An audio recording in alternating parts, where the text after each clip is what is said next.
Buenos días, estudiantes de 11 grado. Antes de iniciar la clase de hoy, quisiera darle un saludo especial a ustedes que son la promoción de este año 2020 y que animarlos que este proceso continúe en adelante. Como les he dicho en anteriores ocasiones, sé que tal vez este último año escolar no se lo imaginaban de esta manera, pero ustedes tendrán una anécdota también que contar más adelante a sus amigos y familiares, y que hoy tal vez ya no estamos en el aula física, pero sé que todos ustedes están haciendo un esfuerzo que es muy valioso, y ese esfuerzo tiene su recompensa, y su recompensa no solamente trasciende a final del año, que es lo que todos quieren, que ustedes se gradúen como bachilleres, sino que ustedes tienen un valor agregado, porque se han tenido que adaptar a estas nuevas circunstancias virtuales, que los van a servir ustedes a reforzarlo en un futuro. Ya van a estar mejor preparados para asumir retos desde la virtualidad. Así que yo los animo a que ustedes continúen adelante con los estudios como han venido haciendo, por ese compromiso y el amor que ustedes mismos tienen que tener por sus sueños y por hasta donde ustedes quieran llegar y salir adelante. Este confinamiento nos ha enseñado que las distancias físicas, ahora mismo la conexión en la virtualidad no las permite cortar un poco.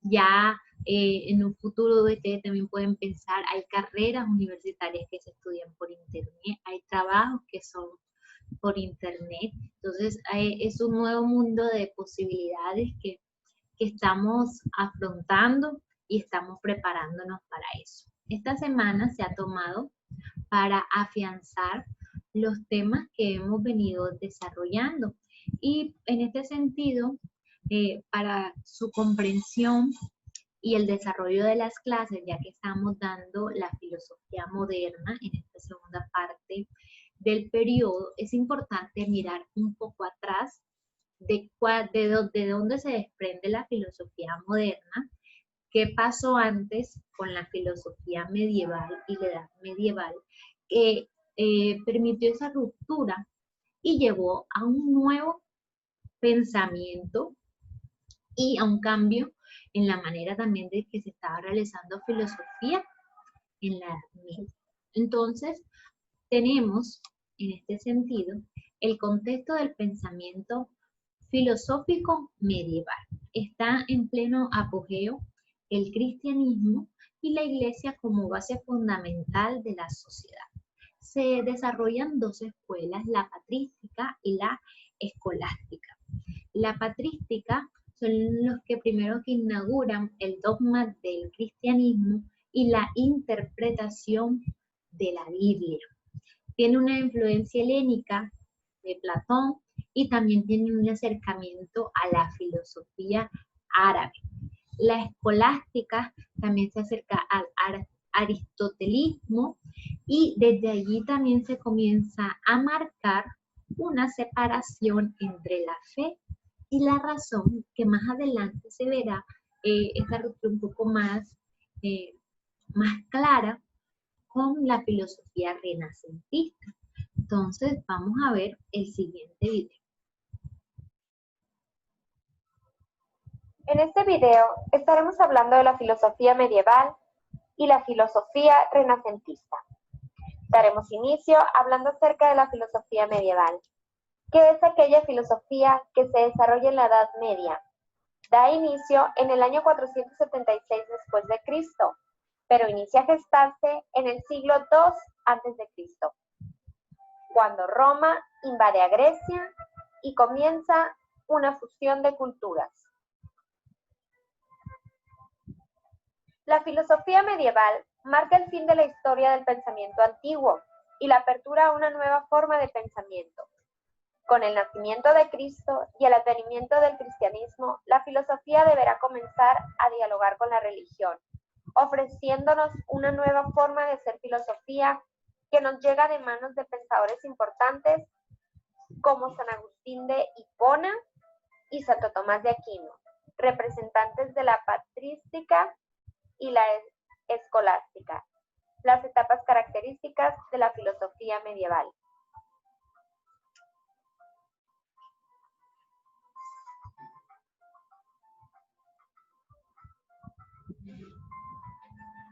La patrística es la fase en la historia de la organización y la teología cristiana que abarca desde el fin del cristianismo primitivo, con la consolidación del canon neotestamentario hasta alrededor del siglo VII. Además de la elucidación progresiva del dogma cristiano, la patrística se ocupó sobre todo de la apología o defensa del cristianismo frente a las religiones paganas primero y las sucesivas interpretaciones ortodoxas que darían lugar a las herejías después. Su nombre deriva de los padres de la Iglesia, los teólogos cuya interpretación dominaría la historia del dogma. Para ser considerado padre de la Iglesia, era necesario reunir las siguientes condiciones: antigüedad, santidad de la vida, doctrina ortodoxa y aprobación eclesiástica. La escolástica fue la corriente teológico-filosófica dominante del pensamiento medieval, tras la patrística de la antigüedad tardía, y se basó en la coordinación entre fe y razón, que en cualquier caso siempre suponía una clara subordinación de la razón a la fe. Dominó en las escuelas catedralicias y en los estudios generales que dieron lugar a las universidades medievales europeas. Su formación fue, sin embargo, heterogénea, ya que acogió en su seno corrientes filosóficas no solo grecolatinas, sino también árabes y judaicas. Esto causó en este movimiento una fundamental preocupación por consolidar y crear grandes sistemas sin contradicción interna que asimilasen toda la tradición filosófica antigua. Por otra parte, se ha señalado en la escolástica una excesiva dependencia del argumento de autoridad y el abandono de las ciencias y el empirismo. Pero la escolástica también es un método de trabajo intelectual.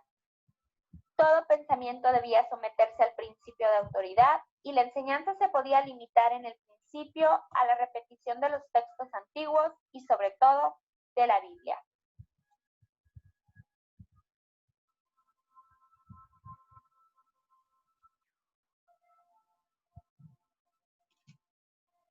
Filosofía renacentista. La filosofía renacentista se inspira en el mundo grecorromano. En ella, el ser humano es el centro del universo. Se desarrolló en Europa y marcó el paso de la filosofía medieval a la filosofía moderna. Fue caracterizada por un giro humanista en contraste con la filosofía medieval. En el Renacimiento, Dios y el cristianismo dejaron de ser el punto central del pensamiento para dar paso al hombre como punto central. Sus principales exponentes se hallan en el campo de las artes, aunque también se produjo una renovación en las ciencias, la literatura, política y religión.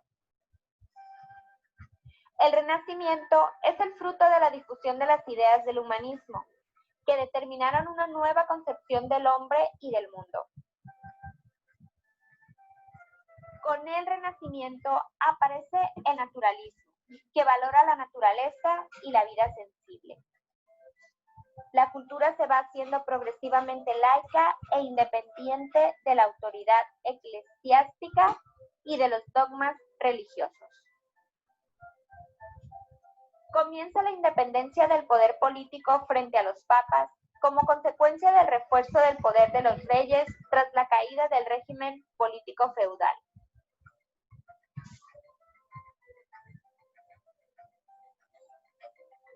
Los principales filósofos del Renacimiento fueron los alejandristas, Erasmo de Rotterdam, Nicolás Maquiavelo, entre otros.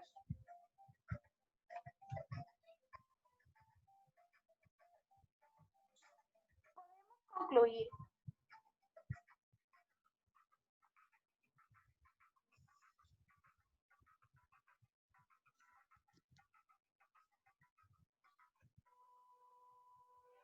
después de haber abordado brevemente la filosofía medieval y la filosofía renacentista, podremos decir que la filosofía medieval intenta hacer una síntesis entre filosofía y religión.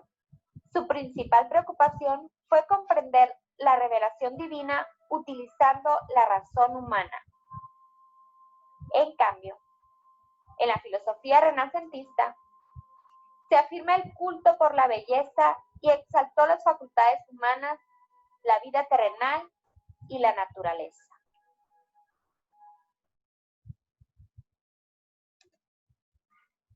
Bueno, muy bien, chicos.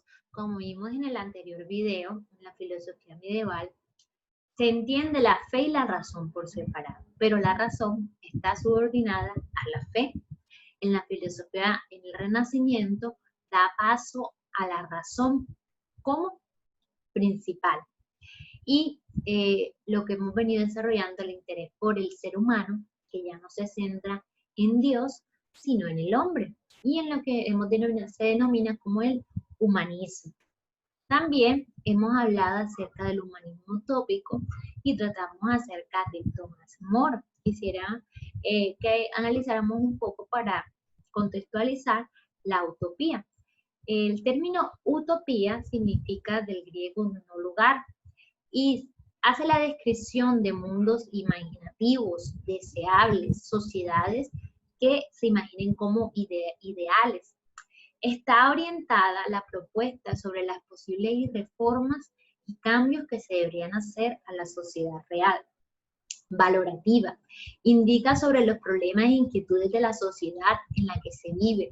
Permite comprender mejor el mundo en que vivimos. Crítica. Presenta una alternativa y por lo tanto una visión crítica e inconformista de la sociedad real. Cuestiona el poder y la autoridad. Y esperanzadora porque da una mirada imaginativa hacia el futuro. Nos ofrece siempre la esperanza de construir un mundo mejor. Yo que hablábamos y le puse y vi acerca de la utopía de Tomás Moro y las principales características de la sociedad que él plantea. Si bien la utopía, como su nombre define, no lugar, no existe, se ve como algo que se quisiera, como el reflejo de un mundo idealizado. Ese reflejo o esa sociedad ideal que se puede imaginar parte de las carencias y las necesidades que el autor, que si nosotros pudiéramos imaginar, vemos del mundo real. Entonces, la imaginación de una utopía, de un mundo ideal, permite ver qué nos hace falta también o qué aspectos deberían mejorarse de la sociedad actual. También, aunque se ve como algo algunas veces inalcanzable o que no podría permanecer, también se ve como algo esperanzador el sentido de pensar de que como seres humanos, como sociedad, se podría construir un lugar mejor para todos. Vamos a ver ahora las críticas al pensamiento utópico. Lo ven como un carácter fantasioso e imaginativo. La propuesta de mundos ideales, pero no ofrecen los medios para conseguir ideal. O sea que este pensamiento utópico muchas veces los autores se han quedado en que dicen, bueno, la sociedad debería ser así, así, de esta manera, pero no muestran los medios en cómo se debería conseguir ese ideal. Si sabemos, nosotros actualmente vivimos una sociedad bastante fragmentada, dividida por la capacidad económica de las personas. Dice que está históricamente también condicionada, responden a los problemas de una época, por lo que se quedan anticuadas y ridículas. Por ejemplo, cuando escribió Tomás Moro el escrito sobre la utopía, la sociedad era muy diferente a lo que hoy en día. Entonces, si quisiéramos esa sociedad y tomarla como ejemplo, tendríamos que reevaluar los postulados que él dice y adaptarlos también a la mentalidad y a la sociedad actual. Otra crítica es que provocan estatismo social. Una vez alcanzada la utopía, el objetivo es que ésta permanezca inalterable. Si bien el ser humano siempre se imagina o piensa en evolución, en desarrollo, una crítica es que piensa que esta sociedad, al ser ideal, debería permanecer así por siempre. Y lindan con el totalitarismo. En la propuesta suelen implicar un Estado que todo lo controla, limitando la libertad a cambio de la igualdad y la felicidad. Todos estos sistemas utópicos de sociedades ideales siempre buscan como el generalizador. ¿Para quién? Para todos. Miren que en otra clase hablábamos del bienestar común y del bienestar personal, y que se ven a veces como contrarios, pero muchas veces estos no son contrarios y están implícitos en acciones propias, o a veces están por separado en lo que nosotros hagamos. Entonces aquí tenemos una idea bastante interesante para reflexionar acerca de que si es posible un mundo ideal, el ser humano por su naturaleza no se podría realizar. ¿Qué le da, digamos, la facultad a un ser humano de que se imponga sobre otro? Hasta también entran en el dilema de mi libertad. ¿Hasta dónde es libertad si afecta los derechos del otro ser humano? Entonces, pensemos que ahora en esta sociedad actual se habla de derechos humanos, se habla de unos derechos inalienables que no se le pueden quitar a una persona. Siglos atrás, años atrás, no se hablaba de derechos inalienables, no se hablaba de que todos los seres humanos deben tener el mismo reconocimiento ante la ley. Entonces, la sociedad ha cambiado, pero la sociedad sigue teniendo y ha marcado siempre diferentes clases durante la historia que las implican en que tengan dificultades y procesos políticos. Entonces, esto es lo que hemos desarrollado hasta el momento. La próxima clase vamos a comenzar a desarrollar el pensamiento filosófico de René Descartes, que se considera que él abre la etapa de la filosofía moderna. Entonces yo los invito, chicos, que ustedes saben que aquí no solamente es estudiar lo que dijo un autor, lo que pensó, sino traerlo también a nuestro contexto actual y reflexionar nosotros mismos sobre esos pensamientos y aún un poco más. Así que bendiciones, gracias por estar aquí pendiente.